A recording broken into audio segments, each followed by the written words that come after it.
ಎಲ್ಲರಿಗೂ ನಮಸ್ಕಾರ. Welcome back to my YouTube channel. ಈ ದಿನದ ವಿಷಯ ರಥಸಪ್ತಮಿಯ ವಿಶೇಷತೆಗಳು. ಮಾಘ ಮಾಸದ ಶುಕ್ಲ ಪಕ್ಷದ ಸಪ್ತಮಿಯನ್ನು ಆರ್ಕ ಸಪ್ತಮಿ, ರಥ ಆರೋಗ್ಯ ಸಪ್ತಮಿ, ಅಚಲ ಸಪ್ತಮಿ, ಮಾಘ ಸಪ್ತಮಿ, ಸೂರ್ಯ ಜಯಂತಿ, ರಥಸಪ್ತಮಿ ಮತ್ತು ಭಾನುಸಪ್ತಮಿ ಎಂಬ ಇತ್ಯಾದಿ ಹೆಸರುಗಳಿಂದ ಕರೆಯುತ್ತಾರೆ. ರಥಸಪ್ತಮಿಯಂದು ನಾವು ಮುಂದೆ ಹೇಳುವ ಕೆಲಸಗಳನ್ನು ಮಾಡುವುದರಿಂದ ನಿಮ್ಮ ಜೀವನದಲ್ಲಿ ಆರೋಗ್ಯ, ಸುಖ, ಸಂಪತ್ತುಗಳನ್ನು ಹೊಂದಬಹುದಾಗಿದೆ. ಮೊದಲನೆಯದಾಗಿ ಬೆಳಗ್ಗೆ ಎದ್ದು ಸ್ನಾನ ಇತ್ಯಾದಿಗಳನ್ನು ಮಾಡಿ ಉಪವಾಸ ವ್ರತ ಮಾಡುವುದಾಗಿ ಪ್ರತಿಜ್ಞೆಯನ್ನು ತೆಗೆದುಕೊಳ್ಳಿ.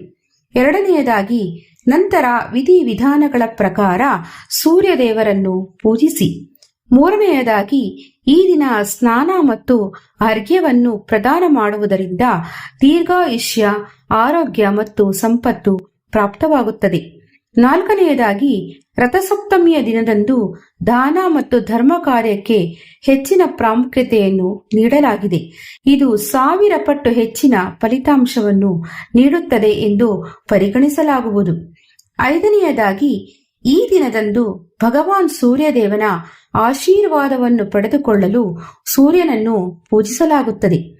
ಆರನೆಯದಾಗಿ ನಂಬಿಕೆಯ ಪ್ರಕಾರ ಈ ದಿನದಂದು ಭಗವಾನ್ ಸೂರ್ಯನು ತನ್ನ ದೈವಿಕ ಬೆಳಕಿನಿಂದ ಅವತರಿಸಿದನೆಂದು ಹೇಳಲಾಗುತ್ತದೆ. ಆದ್ದರಿಂದ ಈ ದಿನದಂದು ಸೂರ್ಯನನ್ನು ಪೂಜಿಸುವುದು ವಿಶೇಷ ಮಹತ್ವವನ್ನು ಹೊಂದಿದೆ. ಏಳನೆಯದಾಗಿ ಈ ದಿನ ಮಾಘ ಮಾಸದಲ್ಲಿ ಕಲ್ಪವನ್ನು ಆಚರಿಸಬೇಕು. ಇದಕ್ಕಾಗಿ ನೀವು ಸೂರ್ಯಾಸ್ತದ ಸಮಯದಲ್ಲಿ ಸ್ನಾನ ಮಾಡುವ ಮೊದಲು ಎಣ್ಣೆ ತುಂಬಿದ ದೀಪದಲ್ಲಿ ಎಕ್ಕದ ಎಲೆ ಮತ್ತು ಹಲಸಿನ ಎಲೆ 7 ಎಲೆಗಳನ್ನು ಇಟ್ಟು ತಲೆಯ ಮೇಲೆ ತಿರುಗಿಸಿ ನದಿಯಲ್ಲಿ ಹರಿಯಬಿಡಬೇಕು. ಅದರ ನಂತರ ತಪ್ಪದೆ ಸ್ನಾನವನ್ನು ಮಾಡಬೇಕು. ನದಿಯಲ್ಲಿ ದೀಪವನ್ನು ತೇಲಿ ಬಿಡುವ ಮೊದಲು ನಮಸ್ತೆ ರುದ್ರರೂಪಾಯ ರಸನಂ ಪತಯೇ ನಮಃ ಎಂದು ಹೇಳಿ ವರುಣಾಯ ನಮಸ್ತೇಸ್ತು ಎಂಬ ಮಂತ್ರವನ್ನು ಜಪಿಸಬೇಕು. ಇದರ ನಂತರ ನೀವು ಸೂರ್ಯದೇವನಿಗೆ ಆರತಿಯನ್ನು ಮಾಡಬೇಕು. ಎಂಟನೆಯದಾಗಿ ಉತ್ತಮ ಆರೋಗ್ಯವನ್ನು ಹೊಂದುವುದಕ್ಕಾಗಿ ಹಾಗೂ ಆರೋಗ್ಯಕ್ಕೆ ಸಂಬಂಧಿಸಿದ ಸಮಸ್ಯೆಗಳಿಂದ ಮುಕ್ತರಾಗುವುದಕ್ಕಾಗಿ ಈ ದಿನ ಉಪವಾಸ ವ್ರತವನ್ನು ಆಚರಿಸುತ್ತಾರೆ ಹಾಗೂ ಈ ದಿನ ಉಪ್ಪಿಲ್ಲದೆ ತಯಾರಿಸಿದ ಆಹಾರವನ್ನು ಸೇವಿಸುತ್ತಾರೆ. 9ನೆಯದಾಗಿ ಉಪವಾಸ ವ್ರತ ಮಾಡುವವರು ಈ ದಿನ 1 ಹೊತ್ತು ಮಾತ್ರ ಆಹಾರವನ್ನು ತೆಗೆದುಕೊಳ್ಳಬೇಕು.